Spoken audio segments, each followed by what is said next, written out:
ಪುರಿ ಜಗನ್ನಾಥ ಕ್ಷೇತ್ರ. ಈ ದೇವಾಲಯಕ್ಕೆ ಕೃತಯುಗದ ಕಾಲದ ಇತಿಹಾಸವಿದೆ. ಇನ್ನು ಈ ದೇವಾಲಯದಲ್ಲಿ ಮುಖ್ಯ ದೇವರಾಗಿ ಹೇಳಲಾಗುವ ಜಗನ್ನಾಥರು ಯಾರು? ಎಲ್ಲರೂ ಹೇಳುವಂತೆ ಜಗನ್ನಾಥರು ಎಂದರೆ ಶ್ರೀಕೃಷ್ಣನೇ ಆಗಿದ್ದರೆ ದ್ವಾಪರ ಯುಗದಲ್ಲಿ ಅವತರಿಸಿದ ಶ್ರೀಕೃಷ್ಣನಿಗೆ ಕೃತಯುಗದ ಕಾಲದ ಇತಿಹಾಸ ಹೇಗ್ ಸಾಧ್ಯ? ಜಗನ್ನಾಥರ ಬ್ರಹ್ಮ ಪದಾರ್ಥವೆಂದ್ರೆ ನಿಜವಾಗಿಯೂ ಶ್ರೀಕೃಷ್ಣನ ಹೃದಯ ಇಂದಿಗೂ ಪುರಿಯಲ್ಲಿದೆಯೇ? ಈ ಎಲ್ಲ ಪ್ರಶ್ನೆಗಳಿಗೆ ಉತ್ತರವನ್ನ ಈ ಟುಡೇಸ್ ಈ ವಿಡಿಯೋದಲ್ಲಿ ತಿಳ್ಕೊಳ್ಳೋಣ.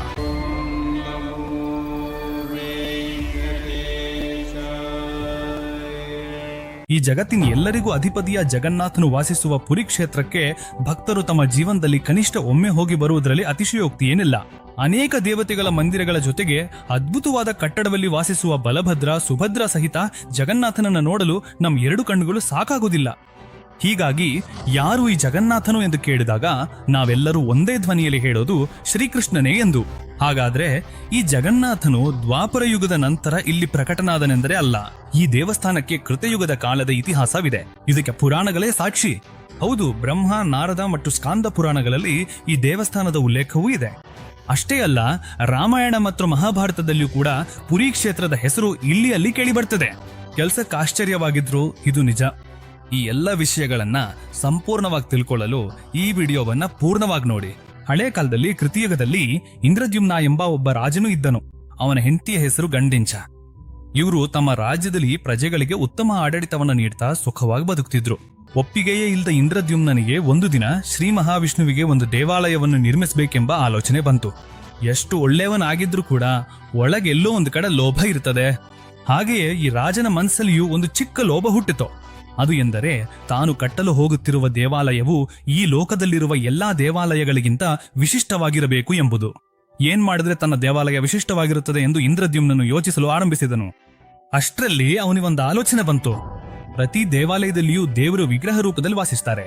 ಆದ್ರೆ ತನ್ನ ದೇವಾಲಯದಲ್ಲಿ ಸ್ವತಃ ಭಗವಂತನು ಕೈಕಾಲುಗಳೊಂದಿಗೆ ವಾಸಿಸಿದ್ರೆ ಆಗ ನಿಜವಾಗ್ಲೂ ತನ್ನ ದೇವಾಲಯ ಈ ಲೋಕದಲ್ಲೇ ವಿಶಿಷ್ಟವಾಗ್ತದೆ, ತನ್ನ ಹೆಸರು ಇತಿಹಾಸದಲ್ಲಿ ಉಳಿಯುತ್ತದೆ ಎಂದು ಅವನು ಆಶಿಸಿದನು. ಆದ್ರೆ ಭಗವಂತನನ್ನ ಕೈಕಾಲುಗಳೊಂದಿಗೆ ಭೂಮಿಗೆ ಹೇಗ್ ತರಬೇಕು ಎಂದವನು ಯೋಚಿಸಲು ಆರಂಭಿಸಿದನು. ಹೀಗೆ ನಿರಂತರವಾಗಿ ನೀಲಮಾಧವನಿಗಾಗಿ ಯೋಚಿಸ್ತಾ ಆತುರ ಪಡುತ್ತಾ ಇದ್ದ ಅವನಿಗೆ ಒಂದು ದಿನ ಕನಸಿನಲ್ಲಿ ವಿಷ್ಣುಮೂರ್ತಿ ದರ್ಶನ ನೀಡಿ ನೀಲಾಚಲ ಪರ್ವತದ ಮೇಲೆ ನೀಲಮಾಧವನ ರೂಪದಲ್ಲಿ ನಾನು ಕೈಕಾಲುಗಳೊಂದಿಗೆ ವಾಸಿಸುತ್ತಿದ್ದೇನೆ ಎಂದು ಹೇಳಿ ಅದೆಲ್ಲವೂ ಮಾಯವಾಗುತ್ತಾನೆ. ಅವನು ಕೂಡ್ಲೆ ಎದ್ದು ಇಂದ್ರದ್ಯುಮ್ನನು ನೀಲಾಚಲ ಎಂಬ ಅರಣ್ಯ ಎಲ್ಲಿದೆ ಮತ್ತು ಅಲ್ಲಿ ನಿಜವಾಗಿಯೂ ನೀಲಮಾಧವನು ಇದ್ದಾನೋ ಇಲ್ವೋ ಕಂಡುಹಿಡಿಯಲು ತನ್ನ ಸೇನೆಗೆ ಆದೇಶಿಸ್ತಾನೆ. ತನ್ನ ರಾಜ್ಯದ 4 ದಿಕ್ಕುಗಳಲ್ಲಿಯೂ 4 ಕಳಿಸ್ತಾನೆ. ಹೀಗಾಗಿ ಒಂದು ದಿಕ್ಕಿಗೆ ರಾಜಪುರೋಹಿತನ ಸಹೋದರನಾದ ವಿದ್ಯಾಪತಿಯನ್ನ ಕಳಿಸ್ತಾರೆ. ವಿದ್ಯಾಪತಿ ತುಂಬಾ ಬುದ್ಧಿವಂತಲೋ, ಹಾಗೆಯೇ ಯಾವ ಕಲಸುವನ್ನಾದರೂ ಸಾಧಿಸಬಲ್ಲ ಕಾರ್ಯಸಾಧಕನು. ರಾಜನು ಕಳಿಸಿದ ಎಲ್ಲರೂ ನೀಲಾಚಲ ಅರಣ್ಯಗಳನ್ನು ಅನ್ವೇಷಿಸಲು ಪ್ರಾರಂಭಿಸಿದ್ರು. ಆದ್ರೆ ಎಲ್ಲೂ ಅವರಿಗೆ ನೀಲಾಚಲ ಎಂಬ ಅರಣ್ಯಗಳು ಕಾಣಿಸ್ಲಿಲ್ಲ. ಯಾರನ್ನೇ ಕೇಳಿದ್ರು ನೀಲಾಚಲ ಅರಣ್ಯಗೂ ಅವಳೇ ಗೊತ್ತಿಲ್ಲ, ನೀಲಮಾಧವನು ಯಾರು ಎಂಬುದು ಗೊತ್ತಿಲ್ಲ ಎಂದು ಹೇಳ್ತಾ ಬಂದ್ರು.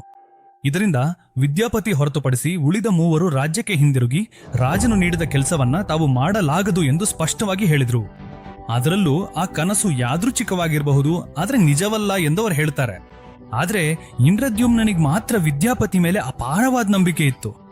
ಯಾವುದೇ ರೀತಿಯಲ್ಲಿ ವಿದ್ಯಾಪತಿ ನೀಲಮಾಧವನನ್ನ ಕಂಡುಹಿಡಿದು ಬರ್ತಾನೆ ಎಂದು ಅವನಿಗಾಗಿ ನಿರೀಕ್ಷಿಸುತ್ತಿದ್ದನು. ರಾಜನ ನಿರೀಕ್ಷೆಗಳಿಗೆ ತಕ್ಕಂತೆ ವಿದ್ಯಾಪತಿಯು ಕೂಡ ತಾನು ಹೋಗುವ ದಾರಿಯಲ್ಲಿ ಮರದ ಬುಡಗಳನ್ನೆಲ್ಲ ತಿರುಗಿ ನೀಲಾಚಲದ ಅರಣ್ಯಗಳಿಗೆ ದಾರಿ ಹುಡುಕಲು ತನ್ನ ಶಕ್ತಿಯಷ್ಟು ಪ್ರಯತ್ನಿಸಿದನು. ಒಂದ್ ಕಡೆ ಕುದುರೆ ಕೂಡ ಹೋಗಲಾಗದಷ್ಟು ದಟ್ಟವಾದ ಅರಣ್ಯ ವಿದ್ಯಾಪತಿಗೆ ಎದುರಾಯಿತು. ಅವನೊಣ್ಣೆ ವಿದ್ಯಾಪತಿ ಕುದುರೆಯಿಂದ ಇಳಿದು ತನ್ನ ಕುದುರೆಯನ್ನು ಅಲ್ಲಿ ಬಿಟ್ಟು ನಡೆದುಕೊಂಡು ಒಳಗೋಗಿದ್ನು. ವಿದ್ಯಾಪತಿ ಯಾವುದೇ ಸ್ವಾರ್ಥವಿಲ್ಲದೆ ರಾಜನು ಹೇಳಿದ ಕಾರ್ಯವನ್ನು ಸರಿಯಾಗಿ ನೆರವೇರಿಸಬೇಕೆಂಬ ತವಕದಿಂದ ನಿದ್ರೆ ಆಹಾರಗಳನ್ನು ಬಿಟ್ಟು ನೀಲಮಾಧವನಿಗಾಗಿ ನೀಲಾಚಲ ಅರಣ್ಯಗಳಿಗಾಗಿ ಹುಡುಕಲು ಪ್ರಾರಂಭಿಸಿದನು. ಮರದ ಕೆಳಗೆ ಗುಡ್ಡದ ಮೇಲೆ ಊಟವಿಲ್ಲದೆ ತಿರುಗಾಡ್ತಾ ಹೆಂಗಾದ್ರೂ ನೀಲಮಾಧವನನ್ನು ನೋಡಬೇಕು ಎಂಬ ಭಾವನೆಯಿಂದ ಹಿಡಿಕೊಡದೆ ವಿಕ್ರಮಾರ್ಕನಂತೆ ಹುಡುಕುತ್ತಿರುವ ವಿದ್ಯಾಪತಿ ಊಟವಿಲ್ಲದೆ ಸಂಪೂರ್ಣ ನಿರುತ್ಸಾಹಗೊಂಡು ಒಂದು ಕಡೆ ಬಿದ್ದ್ಬಿಟ್ಟನು. ಇದರಿಂದ ನೀಲಮಾಧವನಿಗೆ ಅವನ ಮೇಲೆ ಕರುಣೆ ಬರ್ತದೆ. ಅವನಿಗೆ ತಕ್ಷಣವೇ ಒಂದು ಸಣ್ಣ ಕುರಿಬಾಲಕನ ರೂಪದಲ್ಲಿ ಅಲ್ಲೇ ಕಾಣಿಸಿಕೊಳ್ಳುತ್ತಾನೆ. ಎಲ್ಲವನ್ನೂ ಬಿಟ್ಟು ತಾನೇ ಹುಡುಕ್ತಿರುವ ವಿದ್ಯಾಪತಿಯನ್ನು ಎತ್ತಿ ಅವನಿಗೆ ಕುಡಿಯಲು ಸ್ವಲ್ಪ ಹಾಲನ್ನು ಕೊಟ್ಟು ಹೀಗೆ ಹೇಳ್ತಾನೆ, ನೀಲಮಾಧವನಿಗಾಗಿ ಹುಡುಕ್ತಿರುವ ನಿನ್ನ ದಾರಿ ಸರಿಯಾಗಿದೆ, ನೀನು ಖಂಡಿತವಾಗಿಯೂ ನೀಲಮಾಧವನನ್ನು ಕಂಡುಹಿಡಿಯುತ್ತೀಯೇ ಎಂದು ಹೇಳಿ ಅವನು ಅದೆಡೆಗೆ ಅಡಗಿ ಹೋಗುತ್ತಾನೆ. ಇದರಿಂದ ಬೆಚ್ಚಿಬಿದ್ದ ವಿದ್ಯಾಪತಿ ಸುತ್ತಮುತ್ತ ನೋಡಿದಾಗ ಆ ಬಾಲಕ ಎಲ್ಲೂ ಕಾಣಿಸಲಿಲ್ಲ. ಖಚಿತವಾಗಿ ಆ ಬಾಲಕನು ದೇವರೇ ಎಂದು ಮನಸ್ಸಿನಲ್ಲಿ ಭಾವಿಸಿ ಕುಡಿಯಲು ಉಳಿದಿದ್ದ ಹಾಲನ್ನು ಕುಡಿದು ವಿದ್ಯಾಪತಿ ಮುಂದೆ ನಡೆಯಲು ಪ್ರಾರಂಭಿಸ್ತಾನೆ. ಅಷ್ಟರಲ್ಲಿ ಅವನಿಗೊಂದು ಚಿಕ್ಕ ಕೆರೆ ಕಾಣಿಸ್ತದೆ. ಅಲ್ಲಿ ನೀರ್ ಕುಡಿಯಲು ಹೋದ ವಿದ್ಯಾಪತಿಗೆ ಒಂದು ಸುಂದರವಾದ ಹುಡುಗಿ ಕಾಣಿಸುತ್ತೆ. ಅವಕ್ಕೆ ಹೆಸರು ಲವಿತಾ. ಆಕೆ ಅಕ್ಕಪಕ್ಕದಲ್ಲಿರುವ ಕೋಯಗುಡಂನ ದೊಡ್ಡ ಮನುಷ್ಯ ಮಗಳು. ಈಗಾಗಲೇ ವಿವಾಹವಾದ ವಿದ್ಯಾಪತಿಗೆ ಆಕೆ ಮೊದಲ ನೋಟದಲ್ಲೇ ಮನಸ್ಸು ಕೊಡುವಳು. ಆದ್ರೆ ತನ್ನ ಪ್ರೀತಿಯ ವಿಷಯವನ್ನ ಅವನಿಗೆ ಹೇಳದೆ ಅವನನ್ನ ತನ್ನ ಮನೆಗೆ ಕರೆದುಕೊಂಡು ಹೋಗಿ ತನ್ನ ತಂದೆಗೆ ಪರಿಚಯಿಸ್ತಾಳೆ. ಹೀಗೆ ವಿದ್ಯಾಪತಿ ಆ ಕೋಯಗುಡಂನಲ್ಲಿ ಕೆಲವು ದಿನಗಳಿರುತ್ತಾನೆ. ಈ ನಡುವೆ ವಿದ್ಯಾಪತಿ ಆ ಕೋಯಗುಡಂನಲ್ಲಿ ಏನೋ ರಹಸ್ಯ ಇದೆ ಎಂದು ಕಂಡುಹಿಡಿಯುತ್ತಾನೆ. ಪ್ರತಿದಿನ ಲಲಿತಾ ತಂದೆ ಅಂದ್ರೆ ಕೋಯಗುಡಂನ ಮುಖ್ಯಸ್ಥರಾದ ವಿಶ್ವವಸು ಒಂದು ದೊಡ್ಡ ಬಟ್ಟಲ್ ತೆರೆದುಕೊಂಡು ಊರಿನವರು ಎಲ್ಲವೂ ನಿದ್ರಿಸಿದ ನಂತರ ಅರಣ್ಯಕ್ಕೆ ನಡೆದುಕೊಂಡು ಹೋಗ್ತಿರೋದನ್ನು ವಿದ್ಯಾಪತಿ ಗಮನಿಸ್ತಾನೆ. ಒಂದಿನ ಲಲಿತಾ ಜೊತೆ ಮಾತನಾಡುತ್ತಿರುವಾಗ ವಿದ್ಯಾಪತಿ, ನಿನ್ ತಂದೆ ಪ್ರತಿದಿನ ರಾತ್ರಿ ಎಲ್ಲಿಗೆ ಹೋಗ್ತಿದ್ದಾರೆ ಎಂದು ಕೇಳಿದಾಗ ಲಲಿತಾ ಮುಖದಲ್ಲಿ ಆತಂಕವನ್ನ ಗಮನಿಸ್ತಾನೆ. ಅಷ್ಟರಲ್ಲಿ ವಿದ್ಯಾಪತಿ, ಇದು ನೀಲಮಾಧವನಿಗೆ ಸಂಬಂಧಿಸಿದ ರಹಸ್ಯವೇನಾ ಎಂದು ಕೇಳಿದಾಗ ಲಲಿತಾ ಮೌನವಾಗುತ್ತಾಳೆ. ಅದು ಒಂದು ದೈವ ರಹಸ್ಯ. ನಮ್ಮ ಹಳ್ಳಿ ಜನರಿಗೆ ಭಗವಂತನೊಂದಿಗಿರೋ ವಿಶೇಷ ಸಂಬಂಧ. ಅದರಲ್ಲಿ ನನ್ನ ತಂದೆ ಪ್ರತಿದಿನ ರಾತ್ರಿ ಹೋಗ್ತಿದ್ದಾರೆ, ಈ ವಿಷಯವನ್ನು ಯಾರಿಗೂ ಹೇಳಬಾರ್ದು ಎಂದು ಹೇಳಿ ಅಲ್ಲಿ ನಿಂತೋಗುತ್ತಾಳೆ. ಹೀಗೆ ಕೆಲವು ದಿನಗಳು ಕಳೆದ ನಂತರ ಲಲಿತಾ ಮನಸ್ಸಿನ ಪ್ರೀತಿಯನ್ನ ಅರ್ಥ ಮಾಡಿಕೊಂಡ ವಿದ್ಯಾಪತಿ ಅವಳನ್ನು ಮದುವೆಯಾಗುತ್ತಾನೆ. ಹಳ್ಳಿ ಜನರ ಮಧ್ಯೆ ಅವರ ಮದುವೆ ನಡೀತದೆ. ಹಬ್ಬ ಮುಗಿದ ನಂತರ ತನ್ನ ಮಗಳನ್ನ ಮದುವೆಯಾಗಿರುವ ವಿದ್ಯಾಪತಿಗೆ ನೀನು ಯಾವ ಉಡುಗೊರೆ ಬೇಕಾದ್ರೂ ಕೇಳು ಎಂದು ಮಾವ ವಿಶ್ವವಸು ಕೇಳ್ತಾರೆ. ಅದೇ ಸರಿಯಾದ ಸಮಯ ಎಂದುಕೊಂಡ ವಿದ್ಯಾಪತಿ, ರಾತ್ರಿ ಎಲ್ಲರೂ ನಿದ್ರಿಸಿದ ಮೇಲೆ ನೀವು ಎಲ್ಲಿಗೆ ಹೋಗ್ತೀರೋ ಆ ಕಡೆಗೆ ನನ್ನನ್ನು ಕರೆದೊಯ್ಯಿರಿ ಎಂದು ಕೇಳ್ತಾರೆ. ಅಲ್ಲುಡು ಇಂಥ ಆಸೆ ಹೇಳಿದಾಗ ಮಾವ ಧರ್ಮ ಸಂಕಟದಲ್ಲಿ ಬೀಳ್ತಾರೆ. ಇಷ್ಟು ಕಾಲ ತನ್ನಿಗೆ ಮಾತ್ರ ಸಿಕ್ತಿದ್ ನೀಲಮಾಧವನ್ ದರ್ಶನವನ್ನ ಈಗ ಅಳಿಯನಿಗೂ ಕೊರಬೇಕಂದ್ರೆ ಎಲ್ಲೋ ಅವನಿಗೆ ಸ್ವಾರ್ಥ ಅಡ್ಡಿ ಆಗ್ತಾ ಇದೆ. ಅಂತೆಯೇ ಆಗದು ಎಂದು ಹೇಳಬೇಕೆಂದ್ರೆ ಅಳಿಯ ಕೇಳಿದ ಮೊದಲ ಆಸೆಯನ್ನು ನಿರಾಕರಿಸಿದಂತ ಆಗ್ತದೆ. ಇಲ್ಲವೇ ಕೆಲವು ಷರತ್ತುಗಳ ಮೇಲೆ ನೀಲಮಾಧವನ ಬಳಿಗೆ ವಿದ್ಯಾಪತಿಯನ್ನ ಕರೆದುಕೊಂಡು ಹೋಗಲು ವಿಶ್ವವಸು ಒಪ್ಕೊಳ್ತಾನೆ. ವಿದ್ಯಾಪತಿಯ ಕಣ್ಣಿಗೆ ಕಟ್ಟಾಕಿ ಒಂದು ರಾತ್ರಿ ಎಲ್ಲರೂ ನಿದ್ರಿಸಿದ ನಂತರ ಅವನನ್ನು ತನ್ನ ಜೊತೆಗೆ ಕರೆದುಕೊಂಡು ಹೋಗುತ್ತಾನೆ. ವಿಶ್ವವಸು ಕಣ್ಣಿಗೆ ಕಟ್ಟನ್ನು ತೆಗೆದಾಗ ವಿದ್ಯಾಪತಿಯ ಎದುರು ಒಂದು ಗುಹೆ ಮತ್ತು ಅದರ ಪಕ್ಕದಲ್ಲಿ ಒಂದು ಸಣ್ಣ ನೀರಿನ ಕೆರೆ ಕಾಣಿಸ್ತವೆ. ಒಂದ್ ಕಾಗೆ ಬಂದು ಆ ಕೆರೆಯಲ್ಲಿ ಮುಳುಗ್ತಿದ್ದಂತೆ ಅದು ಒಂದು ದಿವ್ಯ ಪುರುಷನ ರೂಪಕ್ಕೆ ಬದಲಾಗ್ತದೆ ಎಂದು ಹೇಳ್ತಾರೆ. ಸ್ವರ್ಗದಿಂದ ಒಂದು ರಥ ಬಂದು ಆ ದಿವ್ಯ ಪುರುಷನನ್ನ ಕರ್ಕೊಂಡು ಹೋಗೋದನ್ನು ವಿದ್ಯಾಪತಿ ತನ್ನ ಕಣ್ಣಾರೆ ನೋಡ್ತಾನೆ. ಆ ಕೆರೆಯ ಮಹಿಮೆಯನ್ನ ಅರ್ಥ ಮಾಡಿಕೊಳ್ತಾರೆ. ತನ್ನ ಮಾವನ್ ಜೊತೆ ಗುಹೆಯೊಳಗೆ ನಡೆಯುತ್ತಾನೆ. ಆ ಗುಹೆಯಲ್ಲಿ ಸ್ವಯಂ ಶ್ರೀ ಮಹಾವಿಷ್ಣು ನೀಲಮಾಧವನ ರೂಪದಲ್ಲಿ ತನ್ನ ದೇಹದೊಂದಿಗೆ ಕಲ್ಲು ಚರಣಗಳಿಂದ ವಿದ್ಯಾಪತಿಗೆ ಕಾಣಿಸ್ತಾನೆ.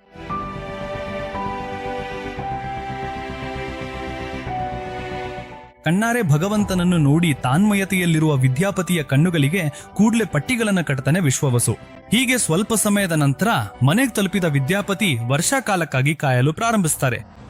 ಯಾಕೆಂದ್ರೆ ತನ್ನ ಮಾವನು ತನ್ನನ್ನು ಕಣ್ಣುಗಳಿಗೆ ಪಟ್ಟಿಗಳನ್ನು ಕಟ್ಟಿಸಿ ಕರೆದುಕೊಂಡು ಹೋಗ್ತಿದ್ದಾಗ ಕೆಲವು ಅವಲುಗಳನ್ನು ಗುಡ್ಡೆ ಕಟ್ಟಿಕೊಂಡು ತನ್ನ ಜೊತೆಗೆ ತರೆದುಕೊಂಡು ಹೋದ್ನು ವಿದ್ಯಾಪತಿ. ಮಾರ್ಗದಲ್ಲಿದ್ದ ತನ್ನ ಮಾವನು ನೋಡದಂತೆ ಅವಲುಗಳನ್ನು ಹಚ್ಚುತ್ತಾ ನೀಲಮಾಧವನ ಬಳಿಗೆ ಹೋಗ್ತಾನೆ. ವಿದ್ಯಾಪತಿಯ ಯೋಜನೆ ಯಶಸ್ವಿಯಾಗ್ತದೆ. ವರ್ಷಗಳು ಸುರಿದ ತಕ್ಷಣ ಅವಲುಗಳಿಂದ ಗಿಡಗಳು ಮೊಳೆಯುತ್ತವೆ. ಆ ಗಿಡಗಳು ಹಳದಿ ಹೂವಿನಿಂದ ವಿದ್ಯಾಪತಿಗೆ ನೀಲಮಾಧವನ ಹಾದಿಯನ್ನ ತೋರಿಸ್ತವೆ. ವಿದ್ಯಾಪತಿ ಆ ಗಿಡಗಳನ್ನು ಅನುಸರಿಸ್ತಾ ನೀಲಾಚಲದ ಮಡುಗಳಲ್ಲಿರುವ ಗುಹೆ ಬಳಿಗೆ ಹೋಗ್ತಾನೆ. ಅಲ್ಲಿ ನೀಲಮಾಧವನನ್ನು ನೋಡಿ ಬಹಳ ಸಂತೋಷ ಪಡ್ತಾನೆ. ಅವನೊಡನೆ ವಿದ್ಯಾಪತಿ ಗುಡಿಗೋಗಿ ತನ್ನ ಹೆಂಡತಿಯನ್ನು ಕರ್ಕೊಂಡು ತನ್ನ ಅತ್ತೆ ಮಾವಂದರಿಗೆ ನಮಸ್ಕರಿಸಿ ಮತ್ತೆ ಇಂದ್ರದ್ಯುಮ್ನ ರಾಜ್ಯದ ಕಡೆಗೆ ಪ್ರಯಾಣ ಆರಂಭಿಸ್ತಾನೆ. ರಾಜ್ಯಕ್ಕೆ ತಲುಪಿದ ಕೂಡಲೇ ಓಡ್ಕೊಂಡು ರಾಜನ್ ಬಳಿಗೆ ಹೋಗಿ ನಡೆದದ್ದನ್ನೆಲ್ಲ ವಿವರಿಸ್ತಾನೆ. ಹಾಗೆಯೇ ನೀಲಾಚಲ ಮಡುವುಗಳ ಹತ್ತಿರ ಇರುವ ಕೋಯಗುಡಂ ಜನರು ನೀಲಮಾಧವನೊಂದಿಗೆ ತುಂಬಾ ಸಂಬಂಧವನ್ನು ಬೆಳೆಸಿಕೊಂಡಿದ್ದಾರೆ ಮತ್ತು ಅವರು ಯಾರನ್ನು ಅಲ್ಲಿ ಪ್ರವೇಶಿಸಲು ಬಿಡುವುದಿಲ್ಲ ಎಂದು ಕೂಡ ಹೇಳ್ತಾರೆ. ಆ ಮಾತು ಕೇಳಿದ ಕೂಡಲೇ ರಾಜನೆಲ್ಲ ಅಹಂಕಾರ ಹುಟ್ಟುತ್ತದೆ. ನಾನು ಈ ರಾಜ್ಯದ ರಾಜನು, ನಾನು ರಾಜ್ಯದಲ್ಲಿರುವ ಒಂದ್ ಸಣ್ಣ ಹಳ್ಳಿ ನನ್ನ ಸೇನೆಯನ್ನ ತಡಿಬಹುದಾ, ನನ್ನ ಪ್ರಯತ್ನವನ್ನು ನಿಲ್ಲಿಸಬಹುದಾ ಎಂದು ತನ್ನ ಸೇನಾ ದಳಗಳನ್ನ ನೀಲಾಚಲ ಮಡುವುಗಳ ಕಡೆಗೆ ಕಳಿಸ್ತಾನೆ ರಾಜನು. ಆದ್ರೆ ವಿದ್ಯಾಪತಿ ಹೇಳಿದ ಗುಹೆಯಲ್ಲಿ ನೀಲಮಾಧವನು ಕಾಣಿಸ್ಕೊಡ್ತಿಲ್ಲ.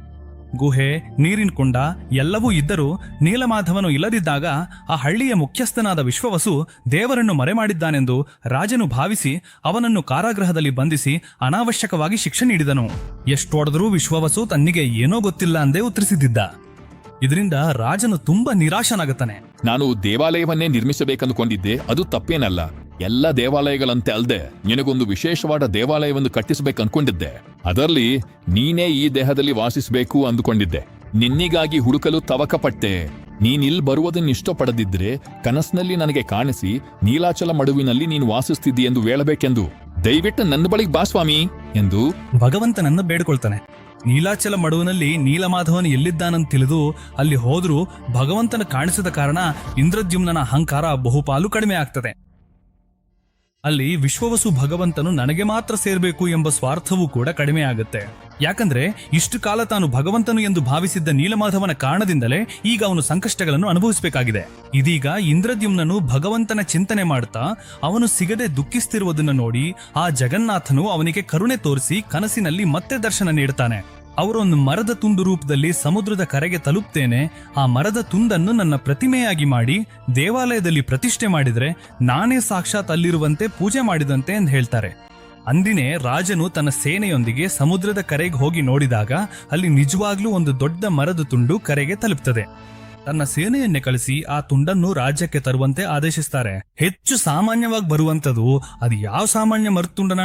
ಅದು ಸಾಕ್ಷಾತ್ ಭಗವಂತನ ಸ್ವರೂಪ. ಎಷ್ಟು ಜನರನ್ನು ಎಳೆದ್ರೂ ಕೂಡ ಅದು ಬರೋದಿಲ್ಲ.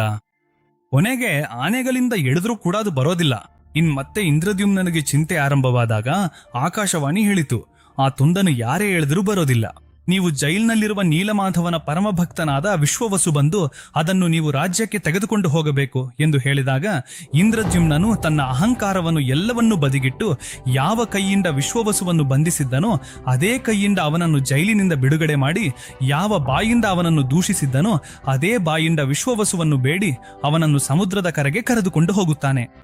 ವಿಶ್ವವಸು ತನ್ನ ಜೀವನ ಪೂರ್ತಿ ಭಕ್ತಿಯಿಂದ ಪೂಜಿಸಿದ ಪ್ರಭು ಆನೆಗಳು ಎಳೆದರೂ ಸರಿಯದ ಆ ತುಂಗ ತನ್ನಿಗಾಗಿ ಕಾಯುತ್ತಾನೆ ಎಂಬುದನ್ನು ತಿಳಿದು ಸಂತೋಷದಿಂದ ಓಡೋಡಿ ಕರೆಗೆ ತಲುಪಿ ಆ ತುಂಗವನ್ನು ಎಳೆದಾಗ ಅದು ಸುಲಭವಾಗಿ ಜಾರಿತು. ಆ ದಿನವೂ ಆ ರಾಜ್ಯದ ಜನರೆಲ್ಲರೂ ಭಗವಂತನ ಸ್ವರೂಪವಾದ ಆ ತುಂಗಕ್ಕೆ ನಮಸ್ಕರಿಸಿ ತಮ್ಮ ರಾಜ್ಯಕ್ಕೆ ವಿಷ್ಣುಮೂರ್ತಿ ಬಂದಿದ್ದಾನೆ ಎಂಬ ಸಂತೋಷದಲ್ಲಿ ಮುಳುಗುತ್ತಾರೆ. ಅಷ್ಟೇ ಅಲ್ಲದೆ ರಾಜನು ತನ್ನ ರಾಜ್ಯದ ಪ್ರಸಿದ್ಧ ಶಿಲ್ಪಿಗಳನ್ನು ಕರೆಸಿ ಆ ಮರದ ತುಂಡಿಗೆ ದೈವಿಕ ರೂಪವನ್ನು ನೀಡಲು ಆದೇಶಿಸುತ್ತಾನೆ. ಆದರೆ ಬಹುಪಾಲು ಶಿಲ್ಪಿಗಳು ನಾವು ಇದನ್ನ ಮಾಡಲಾಗದು, ಭಗವಂತನ ಸ್ವರೂಪವಾದ ಮರವನ್ನು ನಾವು ಕೆತ್ತಲಾಗದು ಎಂದು ಹಿಂದೆ ಸರಿಯುತ್ತಾರೆ. ಇನ್ನೂ ಕೆಲವರು ಕೆತ್ತಲು ಒಪ್ಪಿಕೊಂಡು ಕೆಲಸ ಆರಂಭಿಸಿದಾಗ ಮರವನ್ನು ಕೆತ್ತುವ ಉಲಿ ಮುರಿದು ಹೋಗುತ್ತಿತ್ತು. ಆಗ ರಾಜನು ಆ ಮರವನ್ನು ಹೇಗೆ ಕೆತ್ತಿಸಿದ್ರು, ಹಾಗಾದ್ರೆ ಅದನ್ನು ಯಾರು ಕೆತ್ತಿದ್ರು? ಜಗನ್ನಾಥನ ರೂಪವು ಅಂಥದ್ದಾಗಿರುವ ಕಾರಣವೇನು? ಆ ವಿಗ್ರಹಗಳ ಹಿಂದೆ ಇರೋ ಒಂದು ವಿಚಿತ್ರ ಕಥೆಯನ್ನ ಮುಂದಿನ ಭಾಗದಲ್ಲಿ ತಿಳ್ಕೊಳ್ಳೋಣ. ಪಾರ್ಟ್ 2 ನೋಡಲು ಇಚ್ಛಿಸಿದ್ರೆ ಕಾಮೆಂಟ್ಸ್ ಅಲ್ಲಿ ಪಾರ್ಟ್ 2 ಎಂದು ಕಾಮೆಂಟ್ ಮಾಡಿ. ಅದೇ ರೀತಿ ನಮ್ಮ ಯುನೈಟೆಡ್ ಒರಿಜಿನಲ್ಸ್ ಚಾನೆಲ್ ಅನ್ನು ಸಬ್ಸ್ಕ್ರೈಬ್ ಮಾಡಿ, ವಿಡಿಯೋವನ್ನು ಲೈಕ್ ಮಾಡಿ ಮತ್ತು ಶೇರ್ ಕೂಡ ಮಾಡಿ. ನಿಮ್ ಬೆಂಬಲ ನಮಗೆ ತುಂಬಾ ಅಗತ್ಯ. ಗೋವಿಂದ ಗೋವಿಂದ.